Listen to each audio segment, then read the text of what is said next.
Worried about a stock market correction, feeling like, well, I should be doing something to protect against that? Well, I've got some historical perspective and 3 things that you can do. That and more coming up.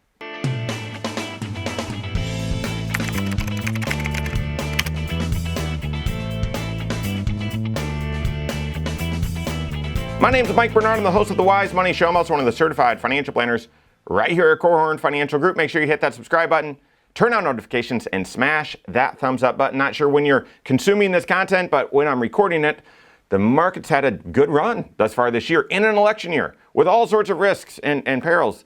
Market's done well. And now when you look at valuations, they're being stretched a little bit and the market's high. And so lots of people are saying, should I prepare for a pullback? And what would I do if so? I think emotionally, you should always be prepared for a pullback, but that doesn't necessarily mean you should be changing your long-term strategy. Recently on our Wise Money Talk Show that airs right here on this channel on Saturday mornings, I was talking about how when you're investing, you need to make sure that your strategy is connected with your financial plan and that it's appropriate for your risk tolerance and your time horizon when you need the money. But for a long-term investment strategy, it's not like coaching a football game.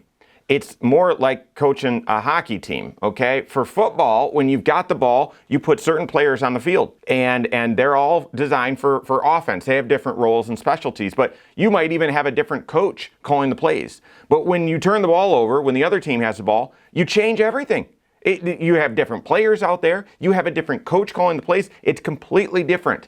That's not how it works when you're investing. With investing, it's more like coaching a hockey team. You're going to put 6 players out on the ice, 5 and then a goalie, that when you've got the puck, you're trying to score, all of them. And when you don't have the puck, you're trying to play defense, all of them. And it is rapidly changing at a moment's notice. We got the puck, we don't have the puck, we got the puck, we don't have the puck. We had the puck, we just dumped it in. Why would we do that? Why would we give it? Okay, so it's very, very quick. And that's the right long-term investment strategy, that you're putting a certain approach out there that when things are going well, it's playing offense for you. When things are not, that same approach should be playing defense for you as well. Should you be bracing for a correction? Emotionally, you always should. Why? Here's some of the data. Number 1, corrections are fairly common. A correction in the stock market is a decline from a high point to a low point of at least 10%. So a 10 to 20% decline in the stock market, that's the definition of a correction. 20% or more, that's a bear market, okay? So a correction is at least a 10% drop in the stock market. These are fairly common. Going back 90 years, they occur about every 1.7 years. So every 2 years, we're going to see one. That's common enough that I would tell you to always just emotionally be bracing yourself for a correction. This is not a bug. This is a feature. This is a feature of investing. It's going to happen.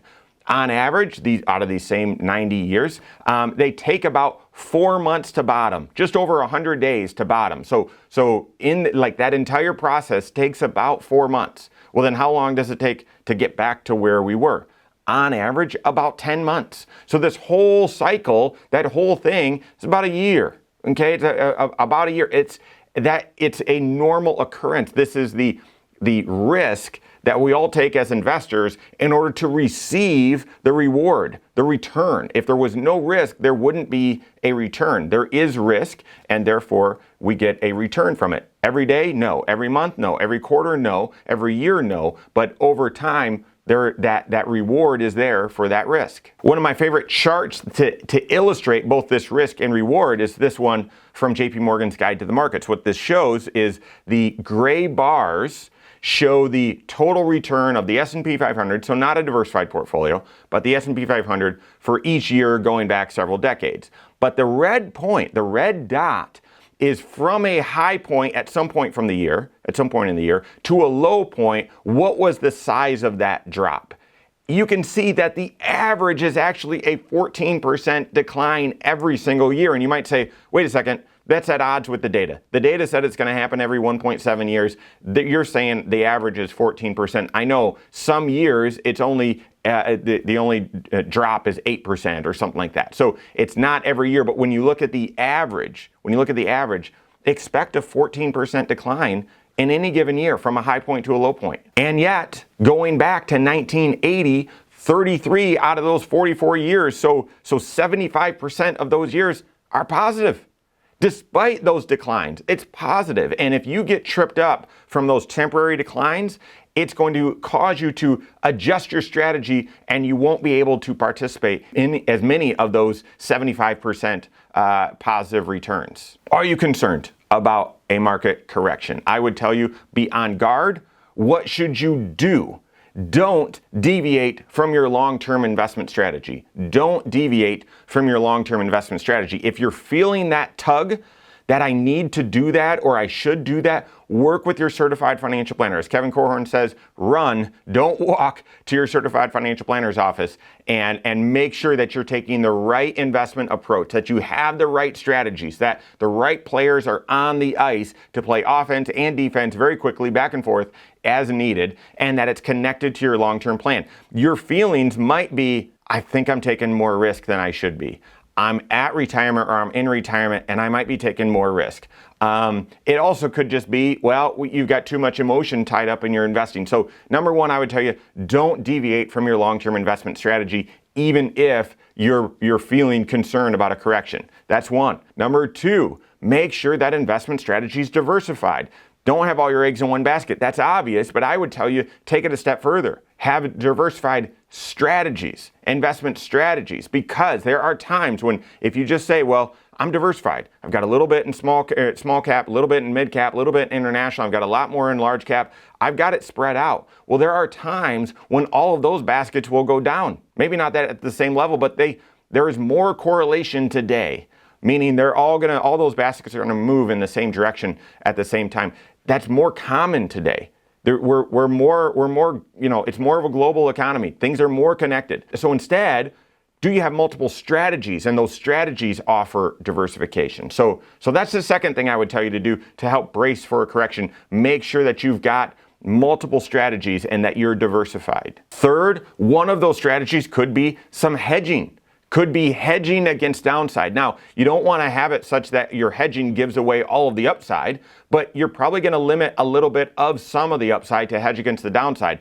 The analogy that I would give is homeowners insurance, right? And so, yeah, maybe when you purchased the house, it was required to have homeowners insurance, but no one's checking on an ongoing basis. If you own your house, no one is saying, well, in order to own your house, you have to have insurance. But all of us willingly say, okay, I'll pay a couple $1,000s. So I'll go backwards financially so that if the catastrophic occurs, I've got my house protected and I can rebuild it. The funds will be there, right? So you give up a little bit of upside to protect your downside. And hedging, this third idea, if you want to brace for a correction, you might give up a little bit of upside in order to protect yourself from some of the downside. That's a third for us.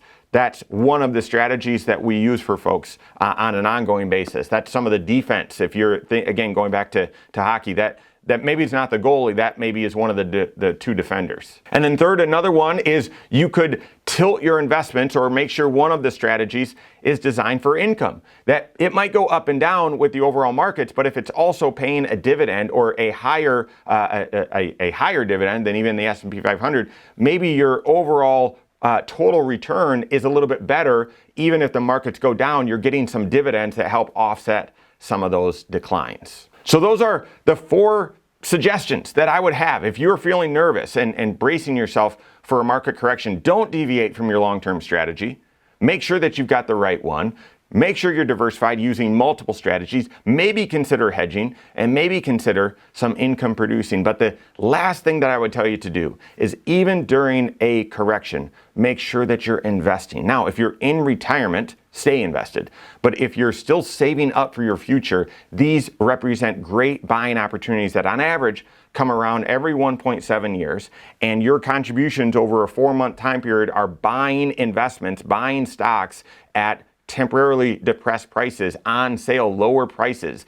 And part of the magic of compound growth and seeing your assets grow over time is the fact that you can buy more shares when those prices are temporarily down. So make sure you stay investing during these correction time periods. Work with your certified financial planner. Ensure that you've got the right investment strategies for whatever lies ahead, growth or correction, and that it's connected to your overall financial plan. Work with your CFP on that. If you don't have a CFP on your team, contact one on my team. Find us online, Korhorn.com.